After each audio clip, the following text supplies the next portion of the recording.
ایک زمانے کی بات ہے، سرسبز پہاڑیوں سے گھری ہوئی ایک پرسکون وادی میں ایک قدیم برگد کے درخت پر پرندوں کا ایک بڑا جھنڈ رہتا تھا۔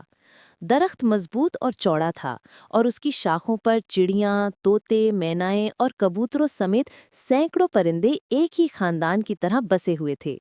چاہے وہ رنگ، آواز یا شکل میں مختلف تھے، مگر اس درخت پر ہمیشہ ہم آہنگی اور سکون رہتا تھا۔ لیکن کچھ عرصے سے ایک پریشانی نے ان کی زندگی کو بے سکون کر دیا تھا۔ ایک عیار شکاری وادی میں آ چکا تھا۔ وہ صبح سویرے آتا اور زمین پر ایک بڑا جال بچھا کر اس پر دانے ڈال دیتا تاکہ پرندے آ کر پھنس جائیں۔ کچھ پرندے ہوشیار تھے، مگر کچھ نے کبھی خبردار کرنے والی آوازوں پر دھیان نہیں دیا۔ ایک صبح شکاری نے بہترین دانوں سے بھرا نیا جال بچھایا۔ پرندے بھوک اور خوشی کے ساتھ جاگے۔ چکی نامی ایک ننھی چڑیا نے جال دیکھا اور فوراً واپس جا کر دوسروں کو خبر دی۔ نیچے مت جانا، یہ جال ہے، وہ زور سے چہکی۔ لیکن کچھ پرندے ہنس پڑے۔ کچھ ہی دیر میں پرندوں کا ایک گروہ نیچے اترا اور دانے چگنے لگا۔ جیسے ہی وہ دانے چگنے لگے، شکاری نے رسی کھینچی اور جال ان پر بند ہو گیا۔ پھنسے ہوئے پرندے گھبرا کر اپنے پروں کو پھڑپھڑانے لگے اور مدد کے لیے چلانے لگے۔ درخت کی اونچی شاخ پر بیٹھی چکی نے فوراً سب کو آواز دی، ہمیں ان کی مدد کرنی ہوگی۔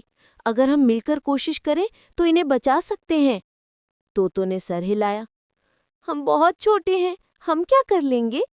کبوتروں نے ہچکچاتے ہوئے کہا، شکاری خطرناک ہے۔ مگر چکی ڈٹ گئی، اگر ہم بکھرے رہے تو اپنے دوستوں کو کھو دیں گے، لیکن اگر متحد ہو گئے تو ہماری طاقت اس کے جال سے زیادہ ہوگی۔ اس کی ہمت نے سب کو متاثر کیا۔ ایک ایک کر کے سب پرندے مدد کے لیے تیار ہو گئے۔ جلد ہی پورا برگد کا درخت پروں کی آواز سے گونج اٹھا۔ سب پرندے، چڑیا، طوطے، مینائیں، کوا اور کبوتر ایک ساتھ نیچے اڑے اور اپنی چونچوں سے جال کے کنارے پکڑ لیے۔ تیار ہو؟ چکی نے پکارا۔ تیار! سب نے جواب دیا۔ ایک طاقتور جھٹکے کے ساتھ سینکڑوں پروں نے جال کو زمین سے اٹھا لیا۔ شکاری حیرت سے دیکھتا رہ گیا۔ وہ ان کی طاقت کا مقابلہ نہ کر سکا اور خوف کے مارے بھاگ کھڑا ہوا۔ جب پرندے ایک محفوظ مقام تک پہنچ گئے تو انہوں نے آہستہ سے جال کو نیچے رکھا اور اپنے دوستوں کو آزاد کر دیا۔ سکون اور خوشی کے آنسو ان کی آنکھوں میں بھر آئے۔ ایک بوڑھے کبوتر نے شکر گزاری سے کہا، ہم تم سب کی وجہ سے زندہ ہیں۔ چکی مسکرائی، ہم نے ایک دوسرے کو اس لیے بچایا کیونکہ ہم ساتھ کھڑے رہے۔ اتحاد میں طاقت ہے۔ اس دن کے بعد سے پرندوں نے کبھی ایک دوسرے کی وارننگ کو نظر انداز نہیں کیا، نہ ہی خطرے میں اکیلے کام کیا۔ برگد کا درخت بہادری، ٹیم ورک اور اتحاد کی علامت بن گیا۔